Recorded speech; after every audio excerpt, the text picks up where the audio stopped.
هنعمل النهاردة حاجة حلوة قوي، الرواني او كيكة البسبوسة. ناس كتير قوي بتحبها، طريقتها سهلة وطعمها حلو قوي وما بتاخدش وقت في التحضير. اول حاجة هنجهز الشربات بتاعها. هنضيف كوباية سكر وكوباية مية وهنرفعهم على النار يغلوا لحد ما نعمل الكيك. في بولة هنزل ب3 بيضات وعليهم معلقة صغيرة فانيليا وكوباية الا ربع من السكر.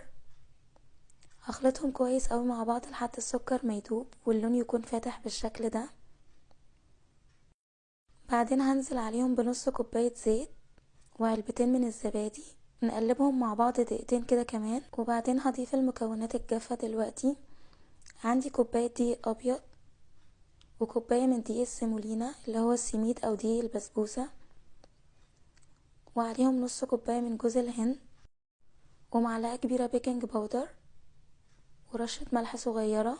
وبمضرب يدوي هنخلطهم مع بعض، بس مش هنقلب كتير عشان الجلوتين اللي في الدقيق الابيض ما يشتغلش. وفي صينية متبطنة بسمنة ودقيق هنزل بالخليط بالشكل ده وبخبطها كده تطلع الهواء.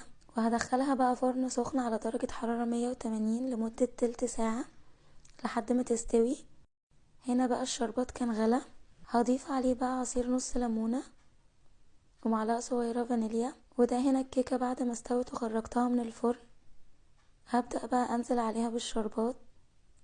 ممكن تقطعوها قبل ما تحطوا عليها الشربات، بس وهي سخنة بتتشربوا وبتطرى. هنقطعها بقى مكعبات بالشكل ده، والتزيين بقى زي ما تحبوا. انا حطيت عليها جوز هند، وده كده شكلها عالية وهشة، طعمها خطير، لازم تجربوها وبألف هنا.